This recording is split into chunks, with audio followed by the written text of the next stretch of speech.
तो I did a few things जो मुझे लगता है कि, पर पता है क्या है सर, जब भी आप कोई फैसला लेते हैं, या चाहे वो कोई रिश्ता निभाने का हो या बिजनेस करने का हो, जिस वक्त आप वो फैसला ले रहे होते हैं वो आपको उस वक्त सही ही लगता है। हाँ, बड़ी खुलूस से, ईमानदारी से, आपको अच्छी फीलिंग ही आ रही होती है। तो आई थिंक वो अच्छी फीलिंग की तलाश में हम जिंदगी के सारे फैसले करते हैं। फिर कभी कभी लेटर ऑन रियलाइज होता है कि यार ये फैसला शायद मैंने आउट ऑफ एक्साइटमेंट या आउट ऑफ हैप्पीनेस कर लिया, बट वक्त के साथ साथ आप अलग सोचने लगते हैं। मैं आज शायद उन आपको लगता है आप इम्पल्सिव है?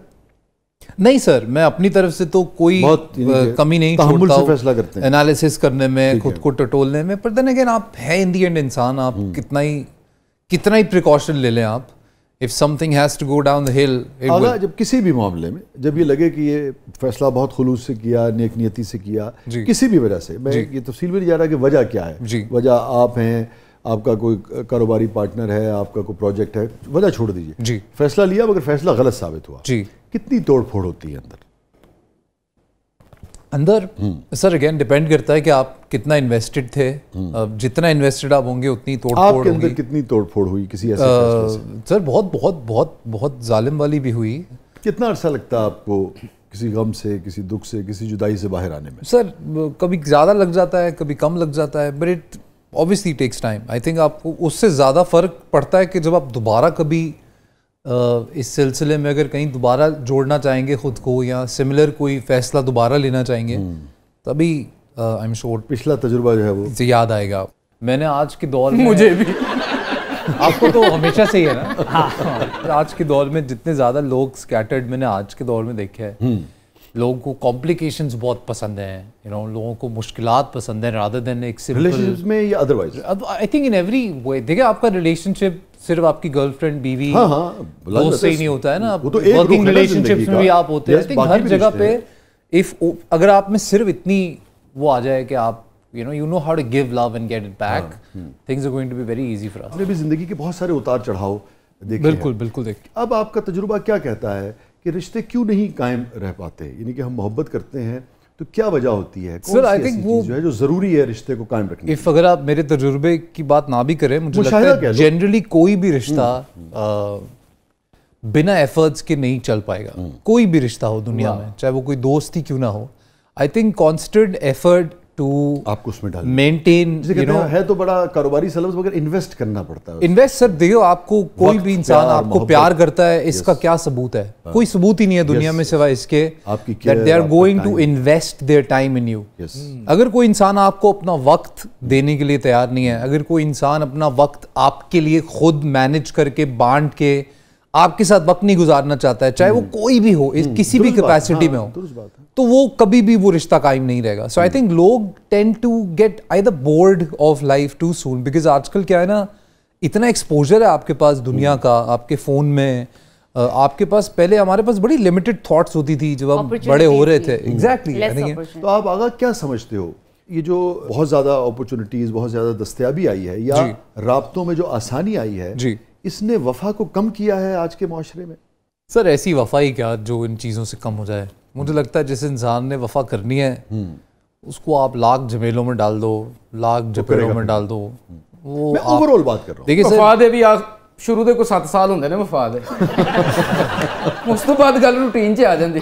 नहीं आई थिंक सर मैं ना I am that kind of guy. I believe in love, I believe in being madly in love with someone. I think आप दुनिया में आए हो, आपको जोड़ों में बनाया गया है, तो इस सब बातों का कोई मतलब तो होगा। अब जैसे आप सेलिब्रिटी हो, स्टार हो, दुनिया आपको चाहती है जी, और मैं ये समझता हूँ कि स्टार्स को लाज़िम बात है ठीक तरीके से एक जिम्मेदारी भी आती है ना उस चाहत, बिल्कुल बिल्कुल अच्छी तरह बिहेव भी करना चाहिए। बिल्कुल। मगर ये हर वक्त की जिंदगियों में घुसना जी, कि तुमने क्या खाया, क्या पिया, किसके साथ रिश्ता है, किसके साथ नहीं है, फिर उस पर कमेंट्स करना, ये डिस्टर्ब करता है आपको? सर देखिए, मैं बिल्कुल आपको सच्ची बताऊँ ना, तो मुझे लगता है कोई भी इंसान जो अपना टाइम निकाल के आधा घंटा पौना घंटा टीवी के आगे या अपने फ़ोन के आगे बैठ के मेरा काम देखता है, फिर टाइम निकाल के मेरे सोशल मीडिया पे जाता है, कमेंट करता है, मुझे एक अच्छा डीएम करता है, या मेरा एडिट बनाता है घर बैठ के, उन लोगों को हक है आपके बारे में सब जानने का। ठीक है, लेकिन जब वो लाइन अब आपने क्रॉस के, लेकिन जब आपकी बहुत ज्यादा निजी लाइफ के ऊपर जब कमेंट्स करते हैं, जजमेंटल होते हैं, तब आपको कैसा लगता है? सर या आप क्या समझते हैं कि सर देखिए कोई भी आपके बारे में कोई कड़वी बात कहेगा तो आपको बुरा ही लगेगा, पर मुझे लगता है they have the right to say whatever they want. या आई थिंक अब अगेन देखिए आपके सारे रिश्तेदार भी अच्छे नहीं होते, एक पेरेंट्स के सारे बच्चे अच्छे नहीं होते, तो आपके सारे फैंस कैसे अच्छे हो सकते हैं इन टर्म्स ऑफ, मैं भी कह रहा हूँ बोलने में, यू नो अब कोई किसी की जबान अलग है, किसी का बोलने का तरीका अलग है। अब कोई मुझे लिखता है आपको देखा चांद नजर आ गया, कोई लिखता है कि 12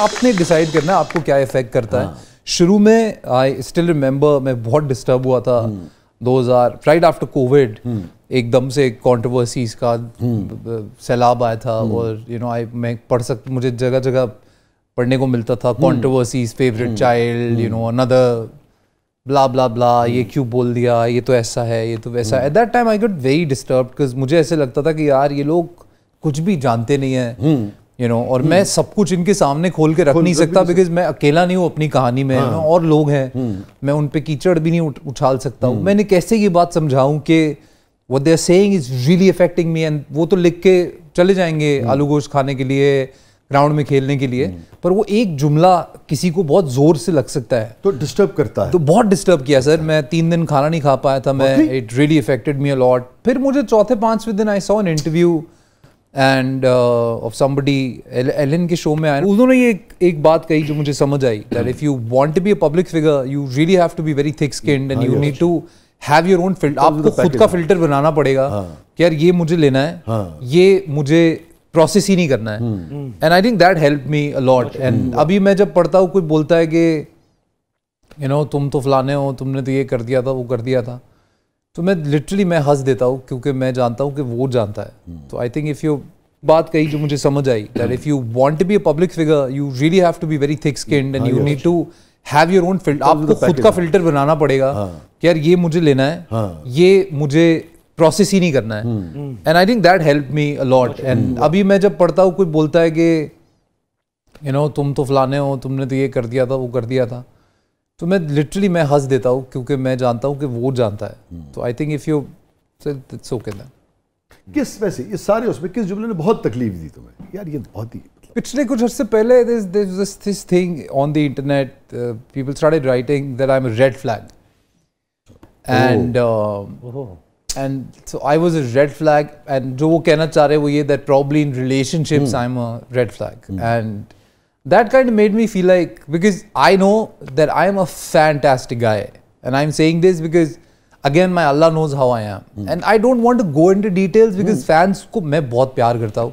I am somebody who started with literally zero, with no you know back at that time, no godfather in the industry, कोई दोस्तियाँ नहीं बना पाया मैं. I think I've been unlucky that way कि मैं ज़्यादा करीब नहीं आ पाया लोगों के, you know whatever reasons, but still I sustained for 10 years and I've done more than 90 serials now as a hero, which is a huge number for somebody outside.